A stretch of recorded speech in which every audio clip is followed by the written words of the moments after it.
தென்பெண்ணை ஆற்றில் வெள்ளப்பெருக்கு ஏற்பட்டு சாத்தனூர் அணைக்கு நீர்வரத்து அதிகரித்துள்ளதால் பொதுமக்களுக்கு வெள்ள அபாய எச்சரிக்கை விடுக்கப்பட்டுள்ளது. இதுகுறித்த கூடுதல் விவரங்களை நமது செய்தியாளர் முருகன் வழங்க கேட்கலாம்.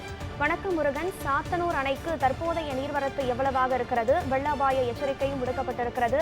ஆக கரையோர மக்களுக்கு ஏதேனும் மாற்று இடம் ஏற்பாடு செய்யப்பட்டிருக்கிறதா? வணக்கம் சாகதரா. தென்பெண்ணை ஆற்றில் வெள்ளப்பெருக்கு ஏற்பட்டுள்ளதால் கரையோர மக்களுக்கு வெள்ள அபாய எச்சரிக்கை விடுக்கப்பட்டுள்ளது. அதனை நாம் அண்மை செய்தியாக பார்த்து வருகின்றோம். திருவண்ணாமலை மாவட்டம் செங்கமடுத்த சாத்தனூர் அணைக்கு நீர்வரத்து தற்போது 6667 கனஅடியாக வருவதால் அணை வேகமாக நிறைந்து வருகிறது. மேலும் சாத்தனூர் அணையின் நீர்பிடிப்பு பகுதியில் பெய்து வரும் கனமழை காரணமாகவும் கிருஷ்ணகிரி அணையிலிருந்து தண்ணீர் திறக்கப்பட்டு தென்பெண்ணை ஆற்றின் மூலம் சாத்தனூர் அணைக்கு தண்ணீர் தொடர்ந்து அதிகரித்து வருவதால் அணை வேகமாக நிறைந்து வருகிறது. மேலும் சாத்தனூர் அணையின் முழு கொள்ளளவு 119 அடியிலிருந்து தற்போது நீர்மட்டம் 94.95 அடியாக உள்ளது. ஏற்கனவே கிருஷ்ணகிரி அணையிலிருந்து தண்ணீர் திறக்கப்பட்டுள்ளதால் தென்பெண்ணை ஆற்று கரையோர மக்களுக்கு வெள்ள எச்சரிக்கை விடுக்கப்பட்டுள்ள நிலையில் இன்று செங்கம் பகுதியை கரை கலப்பதால் சாத்தனூர் அணைக்கு நீர்வரத்து அதிகரித்துள்ளதால் இப்பகுதியில் உள்ள மக்களுக்கும் கரையோர மக்களுக்கு வெள்ள அபாய எச்சரிக்கை விடுக்கப்பட்டுள்ளது. கனகரா,